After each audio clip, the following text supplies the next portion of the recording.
KPFA.org. Please stay tuned for About Health.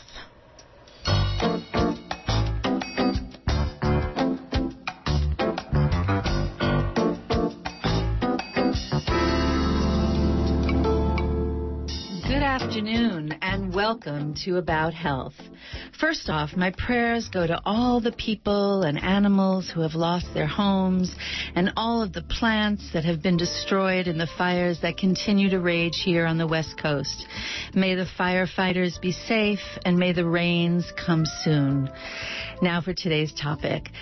50 years ago, I was trained as a nurse to approach people's health issues by understanding symptoms that could lead to a proper diagnosis. I learned that illness is something that needed to be cured by a health professional and also medication. I still respect that model, especially in an emergency such as acute abdominal pain, a broken ankle, or stroke. But I've also grown to value other forms of medicine, especially ways people can learn to stimulate healing in their own bodies. Today's topic is the power of yoga and Cigong for self-healing. These two time-tested techniques and practices foster health, resilience, reduce stress, and creativity. Yoga and Cigong can help you focus your attention, deepen your intentions, overcome pain, and increase your well-being. I'm Nurse Rona, and I look forward to taking your calls today, answering your questions, and hearing about your experience. The number to join us on air is 510-848-4425. That's 848-4425, or toll free at 1-800-958-9008. And if you miss any part of the show today, it will be archived at kpfa.org or on my website at nurserona, RONA.com. Joining me in studio today is Dr. Amelia Barili, an internationally respected yoga teacher who received her diploma in comparative philosophy of religions and classical yoga in the 1970s in India. She's also a disciple of Grandmaster Yang Mei Jun, the 27th generation inheritor of the Taoist medical Qigong system. World traveler from her youth, Amelia Barili studied healing traditions in Asia, Africa, Europe, North and South America. She also developed a career as a cultural journalist and professor, and currently is a faculty member at UC Berkeley. She teaches also at Mount Madonna Center in Santa Cruz and at the Berkeley Buddhist Monastery. Amelia Barili, welcome back to KPFA. Hi, it's a real pleasure to be here with you. It's great, and you said it actually was raining a tiny bit as you walked here. Yes, a very little bit. Good omen. The earth is happy. Let's pray for that. There's so much to say about your interests and contributions to society, but for this show, we'll focus on your experiences and teachings related to yoga and Qigong. And to go into great detail is impossible in an hour-long show, but perhaps you can just start off by giving us a sense of how yoga and Qigong define health. Yeah, thank you. In yoga and in Qigong, in the classical yoga and Qigong styles, health is defined as balance. And the disease is preceded by an unease. So something throws us out of balance, either because we are emotionally upset or wrong combination of foods or climate or whatever it is that creates this unbalance. And when there is, for example, an emotional upset, there is contraction, and then when there is contraction, there is stagnation, and then that upsets not only at the level of the emotions, but of course it has a repercussion also in the organs. So when I get some symptoms of catching something, the first thing that I tell myself is, okay, is your body is trying to tell you something about something that is throwing you out of balance. Let's see where the symptoms are manifesting and see if metaphorically some of that, can give me some clue, whether it's in my hands or feet or whatever. And then I just kind of try to go back and try to find the really deep roots of this unease, to try to not only overcome the symptoms, which is something that the medicine does sometimes. It numbs the symptoms. I have a headache, get this headache away from me. Well, in that way, you're not getting stronger. You're just not having your symptoms. It's like if your car is giving you red light and you go into a garage and said, unplug it. Turn off the red light. I don't want to see the red light. Well, no. I mean, it's the moment when you have to go deeper and find these ways of recovering balance. And so that's what I teach. I mean, I teach practices from Yoga and Cigong, mainly contemplative practices and relaxing practices and release points, to get this familiarization with relaxation and coming back into balance, to maintain it, to cultivate it, and to regain it when you lose it. And there are so many traditions. I mean, just looking at yoga, there are so many different forms of yoga. And when I was looking more into Qigong, I have done Qigong, and I found yoga as well in the past. And but when I went online to do some research today, I was looking at the different forms of Qigong, and the list was so long, saying that sometimes people would get Qigong methods just named after them also, back in the day in China, because there were just all these different forms. I know they all have a lot in common, these different forms, and it sounds like the balance piece you're talking about, no matter which form of Qigong that you're using, is really about finding ways to both balance and also, from what I see in my reading and my own experience, stimulating certain parts of your body, stimulating those acupressure points in your body to also help bring balance. So maybe you could say a little bit about how the essence of yoga and Qigong work to bring back this balance. Yes. I think that first we need to kind of ask ourselves, together with how Yoga and Qigong will do it, is what are we made of? And so usually we think that we are made of a body. I'm my body, my muscles, bones, fluids, whatever, and that's what I need to take care of, and I take it to the doctor. And then other people would say, well, I'm my emotions, and so I should take it to the psychologist. And other people would say, well, I'm having through an existential crisis. I think I'm going to go to church to pray. But the truth is that we are a continuum of the three dimensions. And so the body, the mind, and the spirit are all a continuum. And when you were talking just now about how to regain balance, we can have many different approaches, of course, also through diet and through release points. The main thing is to understand that at whatever point, we are always working with these three dimensions at the same time. So, for example, if you learn the release points, it's not so much about how hard you press, but also how much you can focus your intention and attention there. And almost could be coupled with a prayer of, I know I can get well, and that you are giving me these signs, my whole being, so that we can both, get well. So let me work at all these levels, like an inner prayer, concentrating attention and intention, and using the proper release point. And it's not so hard you press, but how present can you be with your intention and attention there. In fact, in acupuncture, some of the old traditions say that the old acupuncturist was not only just to put the needle, but it was also the energy of the healer that was putting the needle and the intention that he or she was transmitting through the needle too. So it's just such a different concept. Instead of thinking of three dimensions that we take to the church, to the psychologist, or to the doctor, to realize that we are a continuum and that we have to work with all of that at the same time without stressing too much about it. Yes, no, I think that's so key to being present, to healing, in relationships, is the fact that it's not just about the physical or the emotional or the spiritual, but that combination of being sort of in alignment and balance. Exactly. And being attuned. Today we're talking about yoga and Qigong as forms of self-healing, and there are many of you out there listening who have been curious about perhaps starting and you haven't yet. Sometimes people feel a little intimidated because yoga in our society right now sometimes seems a little bit about it's only for the young and someone who's wearing the right outfit, but of course we know that's not true. But sometimes it can be intimidating. And we want to know your own experience. Those of you who have used yoga or Qigong for self-healing, what's that been like for you? And what questions do you have? Dr. Amelia Barili is our guest, and she has really taught all kinds of people all over the world.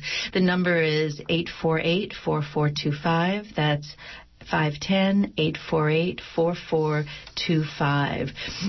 So, Amelia, let's go a little deeper into how is it that people, when they start doing yoga, how is it that they begin to shift their relationship to their health?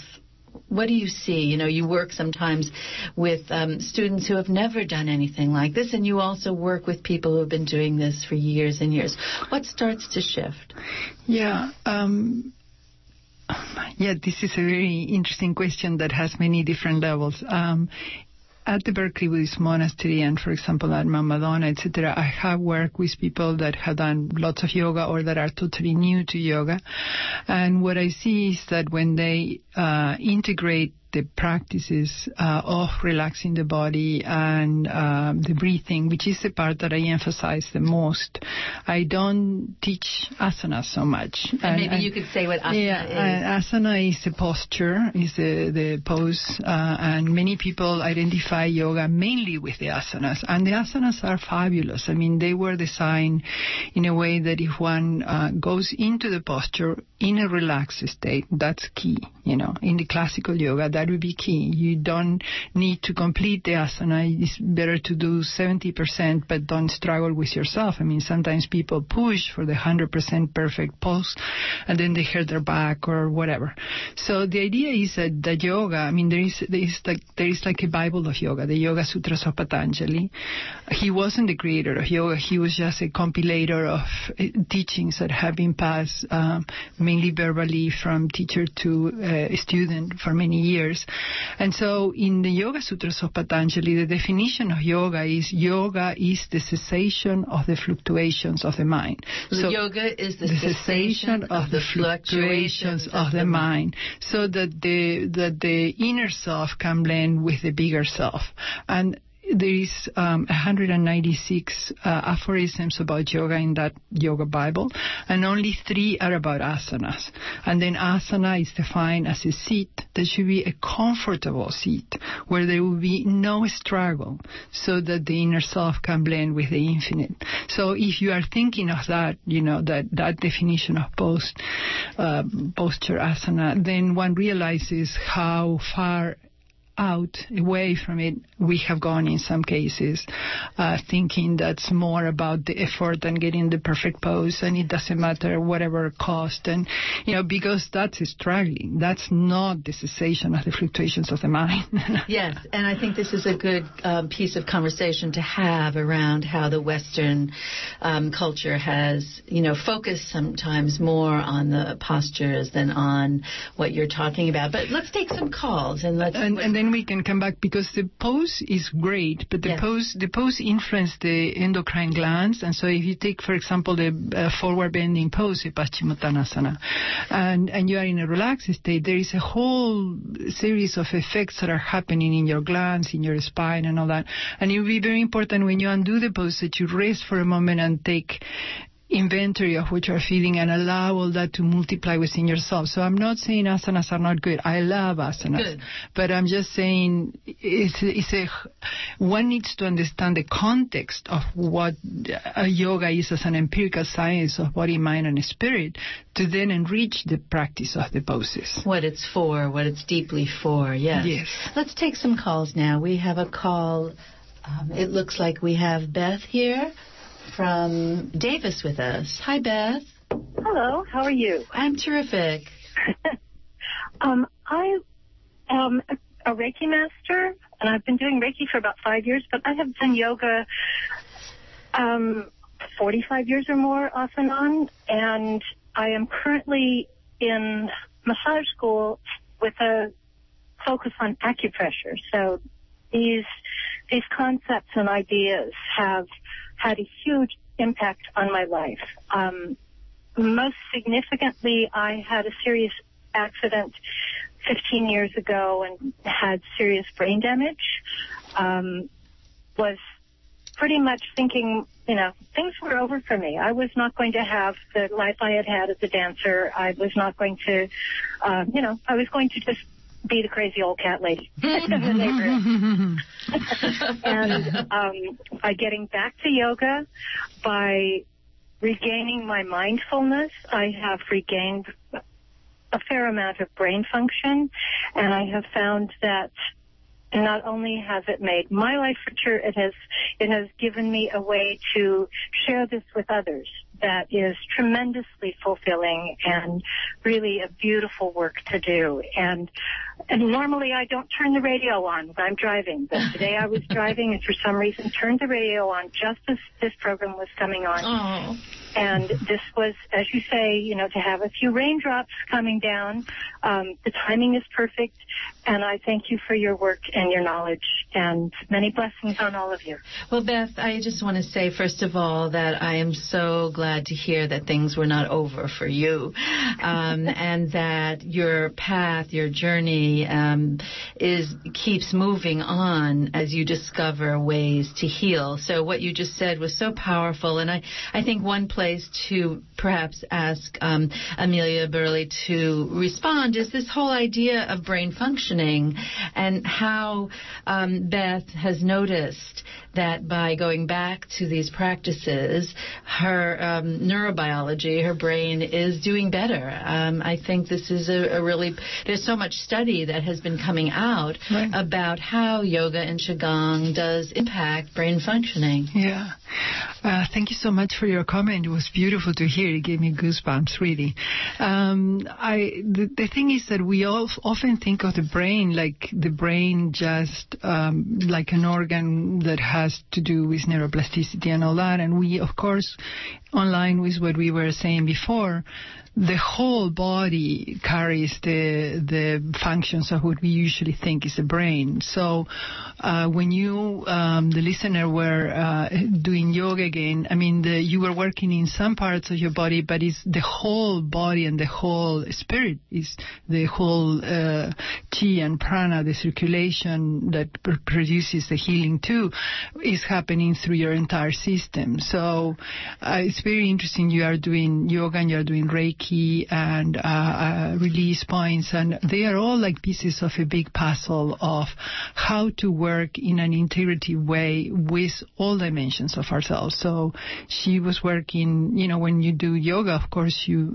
everything is involved. The same that when you do Qigong, So, and especially if you are bringing this mindfulness and this Reiki, this kind of approach. People don't always know what Reiki is. Quickly I could say it's a form of energy work. Is there anything else you think we need to tell people when you use the term Reiki? Mainly that is energy work. I mean, using the hands, the intention, the attention. I don't know if you want to add something, our listener. Beth is gone, so thank you for that. But I want to add to what you're saying. I also have read some research where EEGs were recorded while people were practicing Qigong, and they showed the cerebral cortex entering into a profound state of calm that is extremely difficult to achieve in other exercises and even in deep sleep.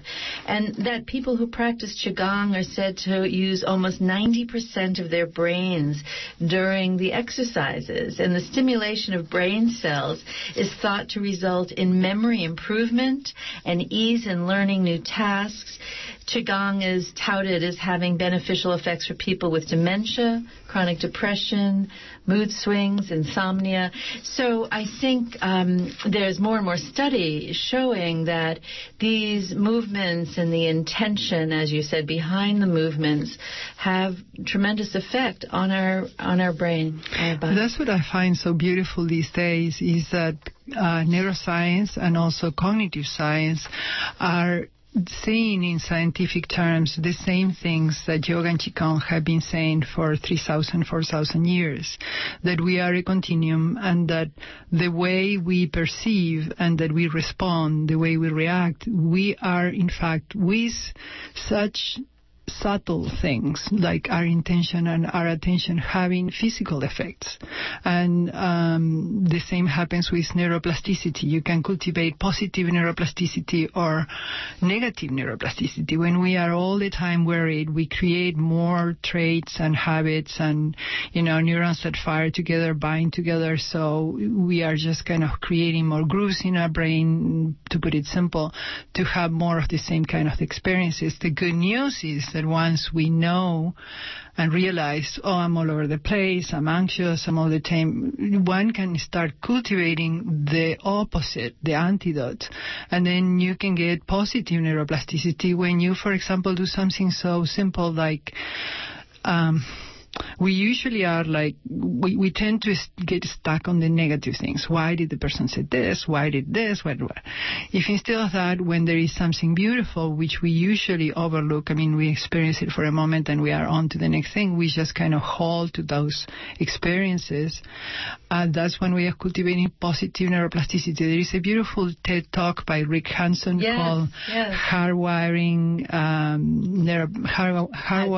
Happiness, I can't remember now. Hardwiring Happiness, I think. Well, I did a show, The Last Fun Drive. I did his tapes, and he talks about taking in the good. Yes. And his whole idea is that if we were to pause and take in the good, that it actually helps to rewire our brain.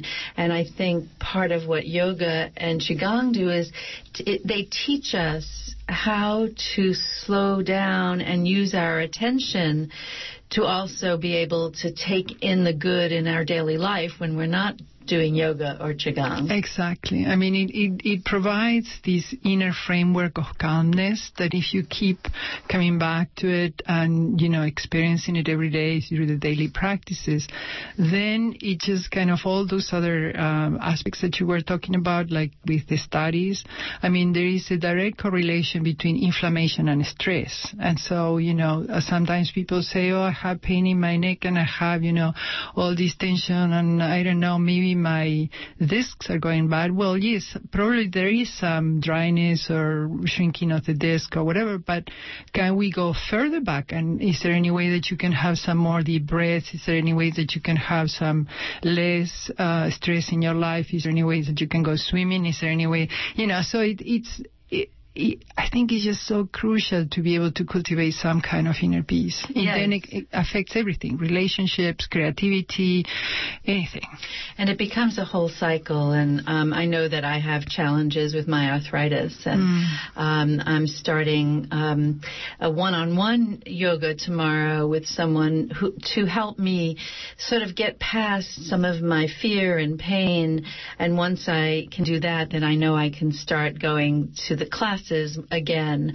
But I think many of us who suffer from inflammation or some kind of disability or difference or disease or illness, we also can get into the cycle of fear and holding, so that we sometimes need to reach out and figure out how can we get a gentle beginning to a practice so that we can continue to do self-healing. The number here is 848-4425, and we'd love to take your call. It looks like we have Tom with us from Sonoma County. Hi, Tom. Hello. Hello. My question relates to a particular kind of insomnia, long-term. It has to do with busy mind, which is so busy that I tend to dream like all night, every night kind of thing. And a lot of it seems like the mental chatter of the day, whereas, I'd like to have more space for meaningful dreams. But really, the most important thing is non-dreaming deep sleep. There's some good delta. And the other part of this question is I think that it may go beyond the busy mind and actually like a dysregulated nervous system where I'm just bottling a lot of previous whatever it is, experiences or whatever, so that I end up feeling wired, almost every night, laying down and waking up throughout the night and all of that. So I'm wondering if you can speak to that in terms of Qigong or yoga, any specifics that may help with those two things. Yes, Tom, thank you for that question. Sleep is so key and important, and those people who suffer from any form of insomnia or difficulty, often say they have tried many things, including going off coffee and other kinds of techniques. So I appreciate your call, and let me ask you first, Amelia, I know that there are certain practices that really can help with sleep. Yeah, I mean, you were starting with an important one. If you have coffee, don't have coffee. We can teach you some tapping points that would be to raise the energy, or perhaps you can change the coffee for green tea, and even that, and don't get very busy up to the very last moment before going to sleep. It's just kind of common sense. Don't eat too late because then your digestion will make you wake up. So besides all those things, don't have too many noises or light in your room if at all possible. Be in a place that's more or less relaxing. But besides all that, there are some points that you could start trying and keep doing it for some time, because, if you have had insomnia for a long time, sometimes people do it and immediately have results, but if not, you have to have faith and kind of keep doing it, let's say for 3 months or something like that, and see you have results. Like, there are 5 points in the back of the neck that I call the Pentagon of Peace. The Pentagon of Peace. Well, that's my take on it, but they are really acupressure and acupuncture points, and one is at if you go up to your spine to the very top of the skull, to the very top of the neck where it meets the skull, and you'll find some kind of indentation right there.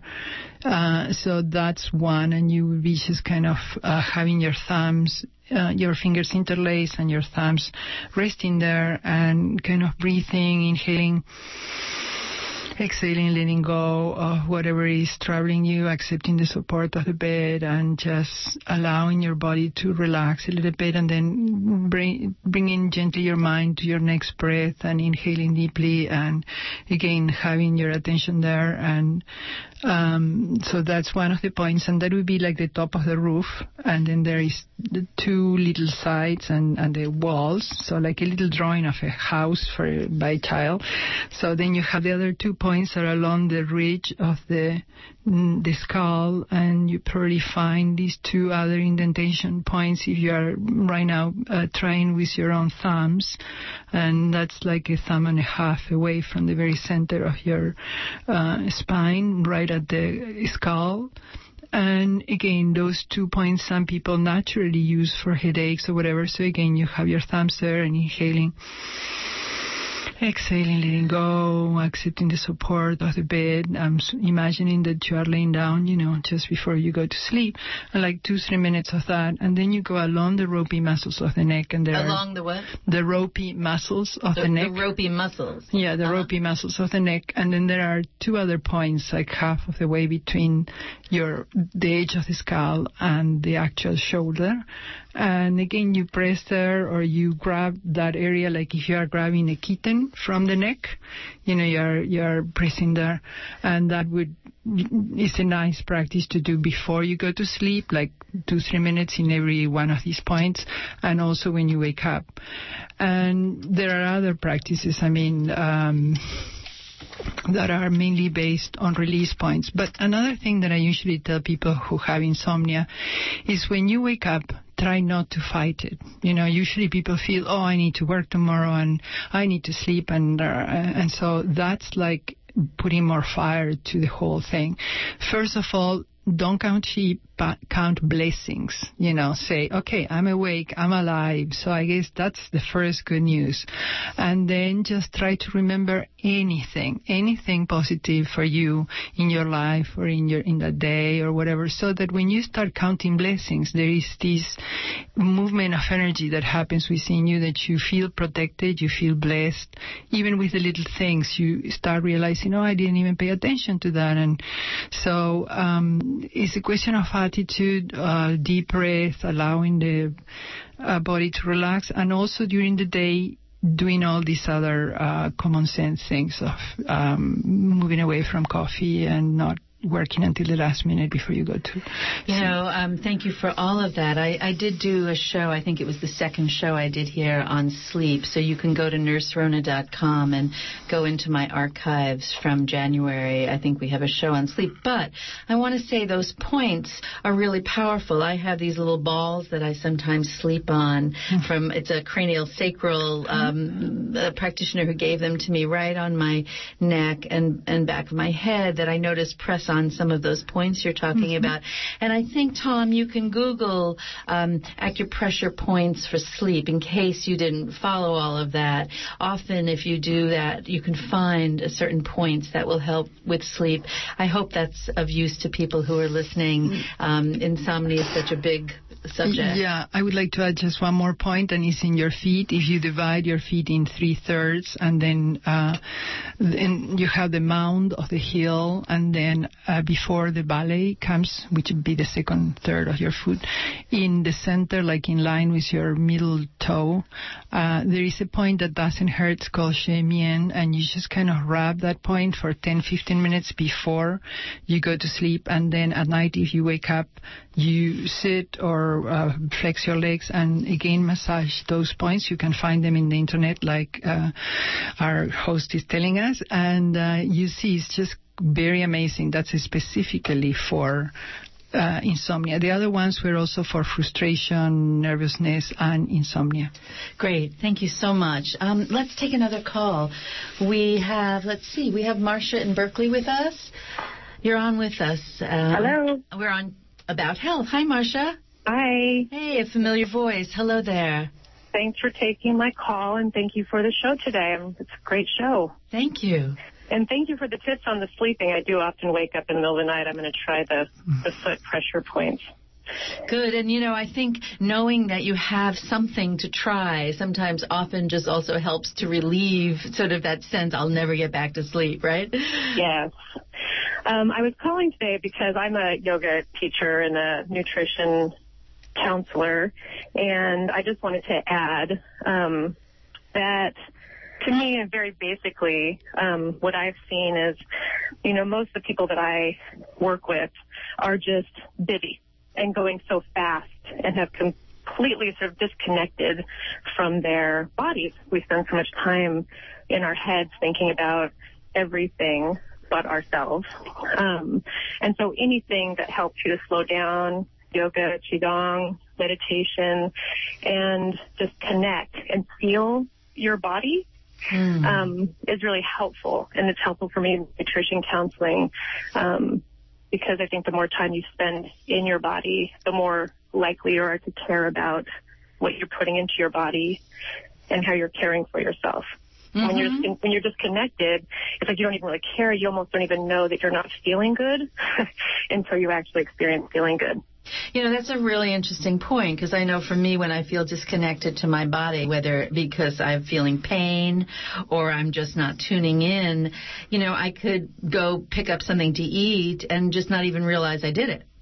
And this connection to body, and I think probably in your experience, tell me, Marcia, too, it's connecting, just like we said in the beginning, you're also connecting then to your emotions and your spirit as well. Yes, absolutely. And it's always a good thing when I have people who are able to cry on the mat and let things out. So it's like, great, let's move that energy out of your body. And are you finding more people are looking towards that one-on-one sort of counseling just because of their busyness and they can't get to classes? Yeah, I think that you mentioned also there's that, definitely the busy schedule and trying to find that time to make it to a class. there's the intimidation. People just feel intimidated going to classes where they think that they're not flexible enough to go to yoga or even to start. And so, doing privates is great for that. It sort of helps you build the confidence. And so it's good to have some good eyes on your body while you're trying to learn good alignment. Before I ask Amelia to respond to the busy part, give me your website. Oh, I'm MarciaRose.com. Great. Thank you so much for calling in, Marcia. Oh, and it's SHA, not CIA, I should mention. Okay, great. Thanks for calling in, and hope your day isn't too busy. She brings up a good point here, Amelia. Totally. It's this busy lifestyle where we disconnect from our body. Yeah, and that's where we go back to what yoga really is the cessation of the fluctuations of the mind. So how do we achieve that today? I mean, when we and the young people too, and our children, we are all plugged. I mean, I don't use too much technology, some at the university, but with our phones and with everything, we are always stimulated to move away from being in the really present moment. And so the mind is developing this habit of jumping here and there, and then we come to what the other listener was saying. You want to go to sleep, but the mind has been jumping here and there all day, for days, for years, whatever. So that's what we need to do these practices. I mean, when people come to my classes, I start with a very humble beginning, which is also what they did in my school in India. They would say, it doesn't matter who has come here, we are all going to start with a very humble beginning and understand that yoga is for everyone, not just for the agile ones, so we have to relax. But the thing about the busyness is that we need to start getting a hold of our minds, hearts, emotions. Otherwise, I mean, in Qigong too, they talk about it's like a horse, but, the horse goes galloping and the person is on top, and you ask the person who is on top, where are you going? And the person says, ask the horse, because it's just the mind is going all over the place. And so how do we retrain that amazing power that we have if most of our habits in our daily life is to be just, jumping from here to there? And that's where the training starts, with very gentle, first relaxing the body, then bringing the attention to the breathing. The mind goes away, you bring it back like a puppy, and then, every day you can, and eventually it starts following where you want to put it. And that's where the healing happens, and that's where the creativity. I mean, people tell me, how do you create all these different things at UC Berkeley?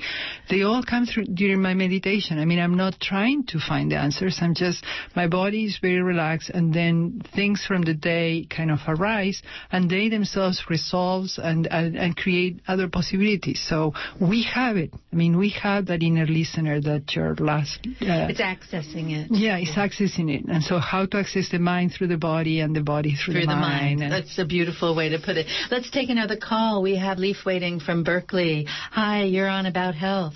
Oh, hi. Thanks for taking my call. Always. I've had these seizures. I'm 57. Since I was 11, they culminate in extreme migraine headache and lack of motor control. So I was in my late teens. I started doing hatha yoga, and I did it for 8 years continuously. That helped out a lot with alleviating my suffering. But what I learned in that, or actually I relearned from a kid, is that the focus is what it's about being in that position and being focused. And I also learned from a guy who was healing me. I would normally be sick for about 6 to 8 hours, a gentleman here in Berkeley. With a Feldenkrais type of work, where he would move my hand and my arm, and I'd be fine in 20 minutes rather than 6 or 8 hours. And what I believe what was happening is in each and every position, you're sitting right now, you move a couple inches, your body's healing all the time. That's all that your body is doing. And so he was able to then trick my mind, or the healing processes, every second or half a second by simply moving my arm and my hand in different positions. So I'm talking about recalibrating yourself. And so with a gentleman so I have a twin sister, so I think this is probably relevant. I sleep fine. I go to bed and sleep in about 10 minutes. Yeah. Because I see sleep as a beautiful time for me to relax. And you're able to do that. You have a blessing there. Yes, and my sister is not. And about a year and a half ago, and she doesn't believe in anything, yoga or any of this stuff whatsoever, she took a half-price, $1,500 course in transcendental meditation. And like your guest says, you just take it at whatever level you're at. And what they said to her is, it doesn't matter. Just the fact that you're doing the meditation. She went through a 3-day intensive. I think it was 6 hours a day or something like this, or 3 weekends, whatever. And now she meditates before she goes to sleep, and when she gets up, and she goes to sleep in 15 minutes, and it used to take her an hour and a half minimum to get to sleep. So she was able to find the help she needed to have her body and mind relax enough so that she could move into sleep. And Leif, it sounds like you have been on this journey and this path of discovering that connection, as we're talking about today, between, mind and body and healing. I really appreciate you passing this on, and may you continue on this journey that you're doing. Oh, thanks. And I just wanted to say one more thing, is that I think it's important through the practices that you're suggesting that you get to the point where this is a real-time practice throughout your whole day. Yeah. Rather than you going back and forth. And Thank you. That's what's really working for me. Finally, it's a way of being, and I just wanted to suggest that people try to think of it as a way of being rather than something you go back and forth to. Excellent point. Thank you for that, Leif. And Amelia, you want to respond to that? Yes, I couldn't agree with you more. It's sometimes we do things to then be able to get to the point of being. But yes, the idea is that the more we familiarize ourselves with these practices, they become like second nature. And the other point related to that is when we are doing the yoga or the Qigong or whatever, to realize that they come from this very old tradition of being, of the interconnection of all dimensions of our being. So even when we go to the place to do the thing, it would be important to have this reminder. Yeah, and I think about what you just said, Leif, and it's, practice is also practice for what? And I think about it in my own life, having learned mindfulness and in the past having done Qigong and yoga. And I realized that to the best of my ability, which is so imperfect, I attempt to be present in most of what I do. And then when an emergency happens, which happens, to all of us at different times, I realize that's when the practice comes in, because then I've trained myself to remember to breathe and to remember to slow and to remember to pay attention to what's really needed. And so I think yoga and Qigong and other forms of practice and meditation are also about helping us for those moments in our lives when everything shifts and we don't know what's coming next. Let's take more calls. I love the calls. I love hearing from all of you out there. You have so much experience. 848-4425. Let's talk to Robert now in San Francisco. Hi, Robert. How do you do? Can you hear me? Oh, yes, definitely. Thank you. I have a question. It concerns religion. I was told that yoga is a form of religion. There's been a controversy of this discussion. I never thought of it as a religion. I always thought it as a form of calisthenics. Please, would you answer it for me? I'll hang up and listen on the radio. Okay, thank you for that question, because I know there's always been some controversy. I know my daughter used to work with a wonderful nonprofit bringing yoga into the schools, and they would teach yoga to children as a way for them to learn mindfulness and be aware of their body and emotion and do better in school and focus their attention. And then there would be some parents sometimes that would complain that they didn't think their child should be learning yoga because it was a religious practice, and it was whether it was a form of Buddhism, and so there sometimes is that controversy. Amelia, in your experience, how do you respond to that question? Okay, so in yoga, as we were saying, it's a cessation of the fluctuations of the mind. There is no divinity, there is no Buddha, there is nothing. It's just a practice that the Buddha also did. I mean, it's just so old. It's like 3,000, 4,000 years old, that it's something that was developed to cultivate this peace of mind, tranquility, health. So there are many forms of yoga, like you were also talking, and I'm not going to even address the ones in the United States, which most people know through Yoga Journal and whatever. But yoga, it has a dimension of bhakti yoga, which is mainly devotion, and that could be something that you could say, oh, well, those people are being, having devotion to this or that.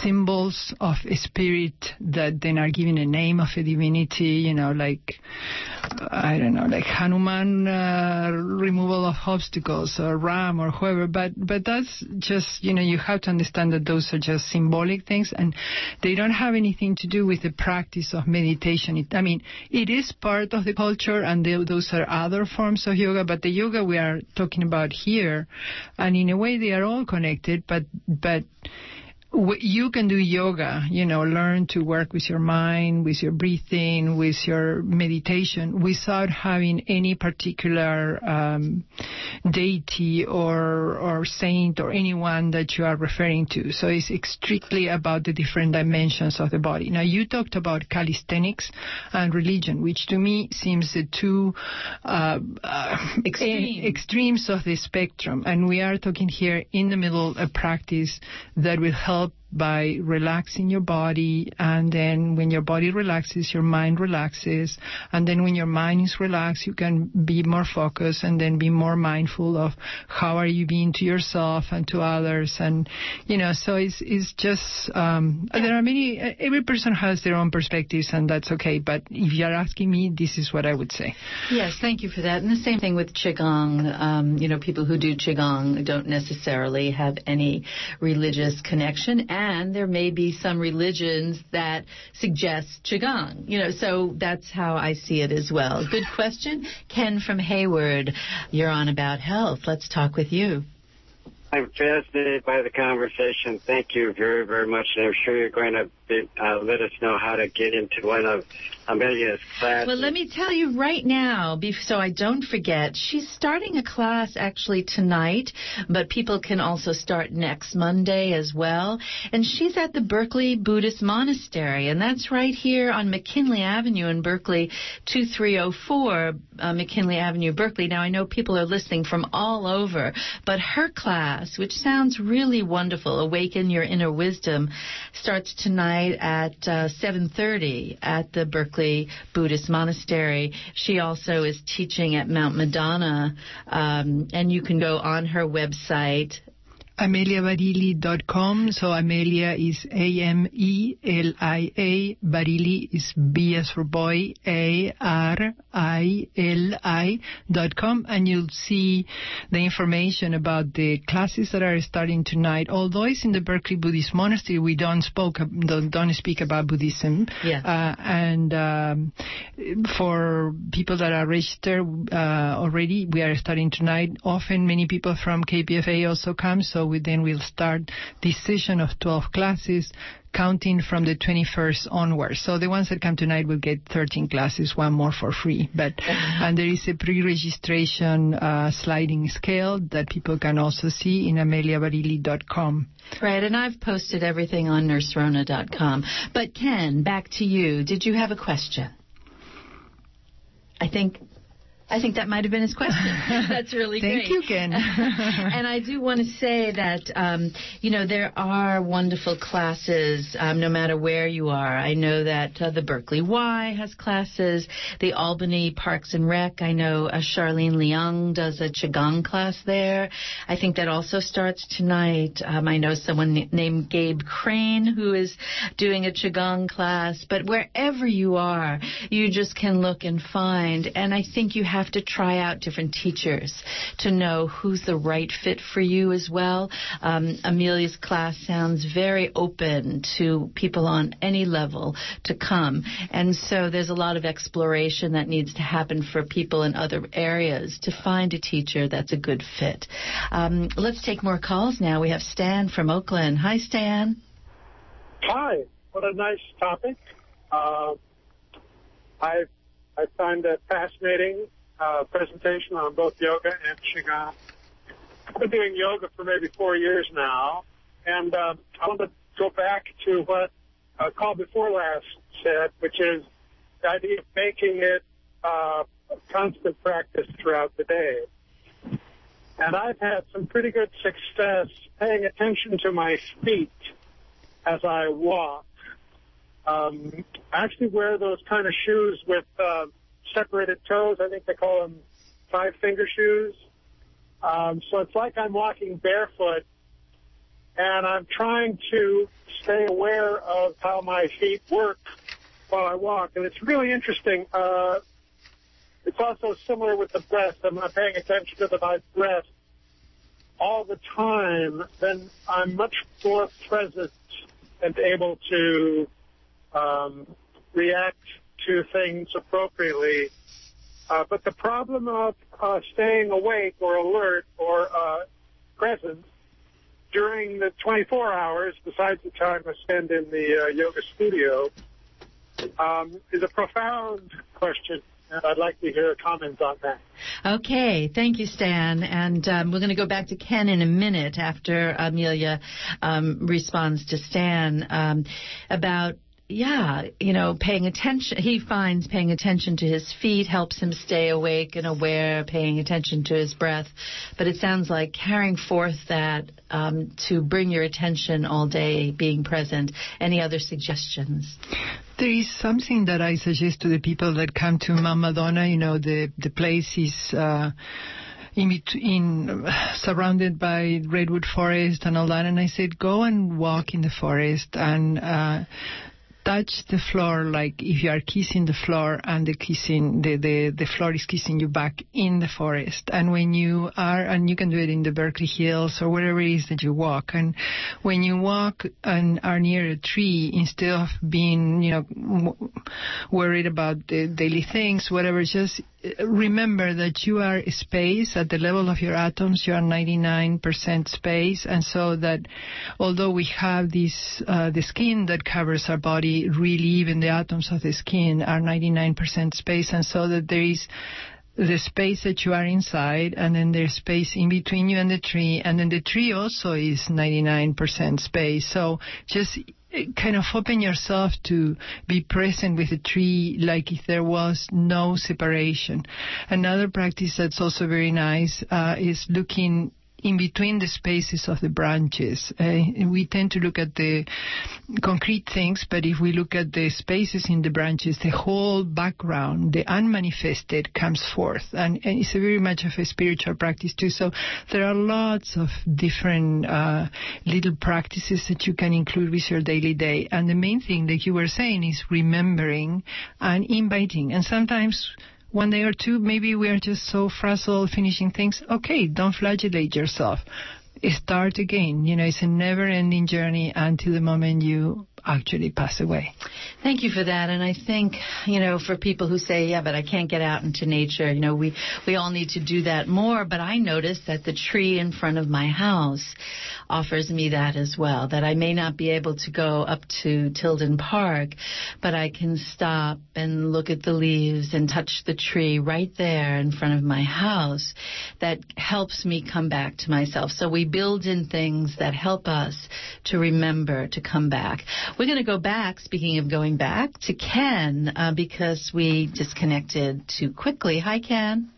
Hi, thank you very much. I just want to make a plug for what I learned just the other night on the Internet, direct mindfulness. Dr. Helen Langer, I think her first name is Helen Langer, from Harvard, who's been doing this work on well-being, she called it, since the 70s. But it was wonderful, and I think there's a separation between off the mat and on the mat, and what she's saying is just actively noticing things in your surroundings is meditation, is mindfulness, and I think that people going into yoga classes, learning how to do the postures, etc., struggling with the postures, is really counterproductive. Without the connection to the whole program that you're talking about. Yes, well, thank you for that, Ken. And I do want to say that people do the best they can with what they have, and different people need different things. But thank you for that reminder, Amelia. Yes, I love, Ken, that you brought up Ellen Langer. She's one of the people I totally adore. I mean, she has an article in the New York Times, among other things, that's called "What If Age Was Only a Question of the Mind?" And she has some experiments when she had put older people into an environment that it's like when they were 40 or 50, and then after a few weeks of being there or months, people that arrive without being able to walk come out walking. And so it's just very interesting how powerful the way we perceive and react and the way we create our own inner space, our inner realities, influence all of the functioning of our body and, of course, our interactions and the world that we have. So like when Rona was saying, life is going to keep presenting difficulties, but if we keep cultivating this inner framework, it accompanies us more and more until it becomes almost like a second nature. And it's just... What's wonderful also is that suddenly we awaken to many other possibilities that we have, not only for healing, but for understanding and for creating. And it's really so beautiful, and we all have it. I mean, we all have that inner listener that we need to cultivate and listen to our body so that we can regain our balance and our health. Thank you. And do you remember the name of her book? I can't remember right now. She has... And tell me, if not, tell me how to say her name again so people can look it up. Ellen Langer is ELLEN, Langer, L... Lola, ANGER, Ellen Langer. And she's done great research. Beautiful, beautiful. Well, we're just about out of time, so maybe just a final word, and let me say again that there's a class starting tonight here in Berkeley for those of you who live here at McKinley Avenue, 2304 McKinley Avenue in Berkeley at the Buddhist Monastery. It starts at 7:30, and Amelia Barili teaches this wonderful class, Awaken Your Inner Wisdom.